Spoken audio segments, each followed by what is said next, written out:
Welcome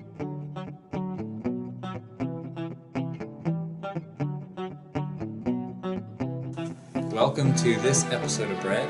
Today we're going to talk about evidence of God from prophecy. So we'll go to this first opening in Deuteronomy 18:20, where it says, "But the prophet who presumes to speak a word in my name, which is God, which I have not commanded him to speak, or who speaks in the name of other gods, that prophet shall die." That's pretty heavy. It lays it out how serious it is. Yeah. Yeah. So a false prophet shall die if their prophecy doesn't come true. It goes on, someone says, "If you say in your heart, how shall we know the word which the Lord has not spoken? When a prophet speaks in the name of the Lord, if the thing does not happen or come to pass, that is the thing which the Lord has not spoken. The prophet has spoken it presumptuously. You shall not be afraid of him." So that would be the one who's a false prophet. Yeah. So in other words, if a guy comes in and he says he's a prophet, but he's not 100%, Yeah. then he's just Speaking presumptuous. yeah, just ignore him. He's not a prophet from God. Yeah.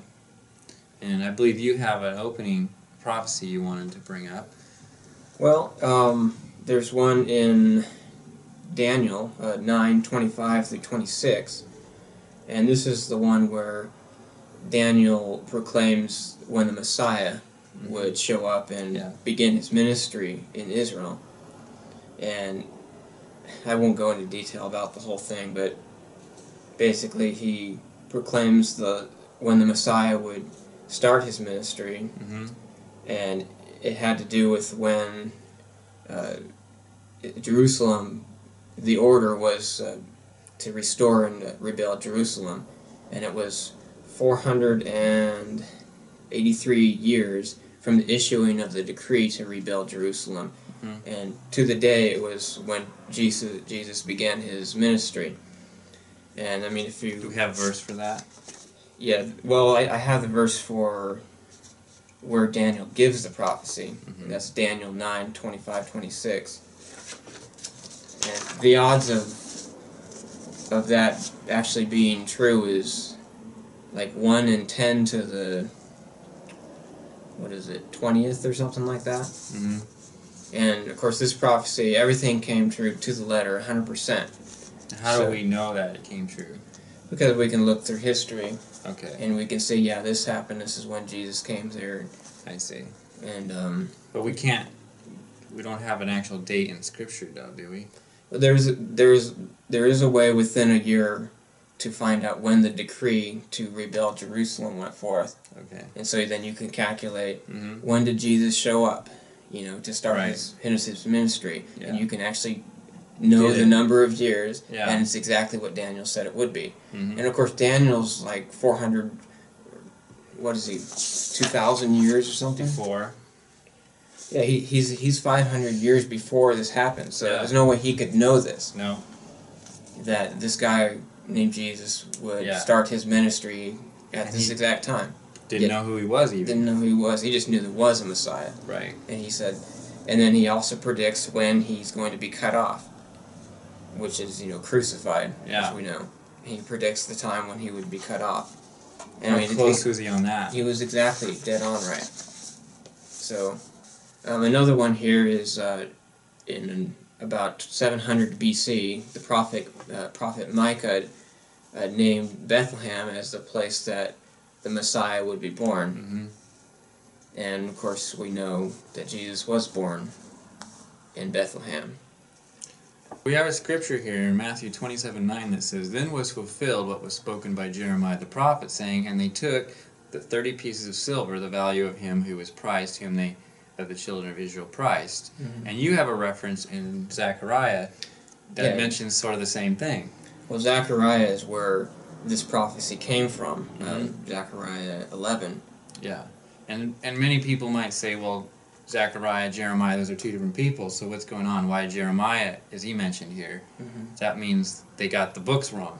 Yeah, because it's Zechariah. Now that's where people might see there's a contradiction, but it doesn't say it was in the book of Jeremiah, and we know that Jeremiah spoke many things, and maybe he said this, and so did Zechariah.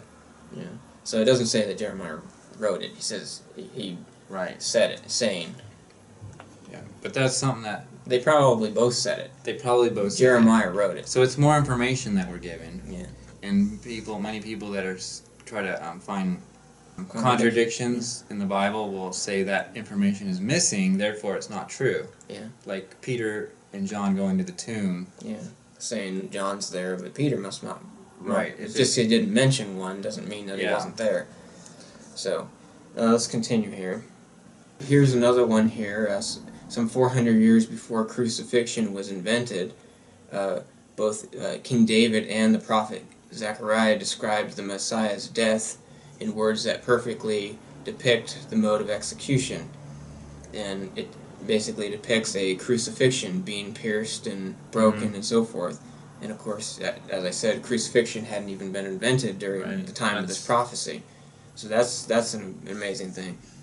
And for those of you who don't know, that's how Jesus was killed, was by crucifixion. Roman crucifixion, yeah. Right. And there's many, many more prophecies, but the key thing to note here is that all these prophecies that are in the Bible, either the ones that have been fulfilled, which is, I mean, if you're taking about 2,500 prophecies, maybe 2,000 of them have been fulfilled, and perfectly, to the letter. Yeah. There's some that are for future events, so naturally Right. it wouldn't have been fulfilled yet, because that time hasn't come yet. But that's 100% accuracy. Yeah. So that in itself, I think, is strong evidence for, if you want, the existence of God or God's presence. And the reliability of the Bible. And that it's God written, God inspired.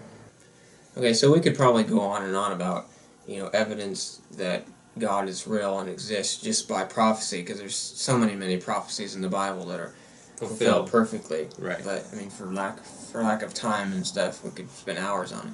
So I think that we'll just call it for right now. So thanks for watching this episode of Bread. Join us next time for our next discussion. Thanks.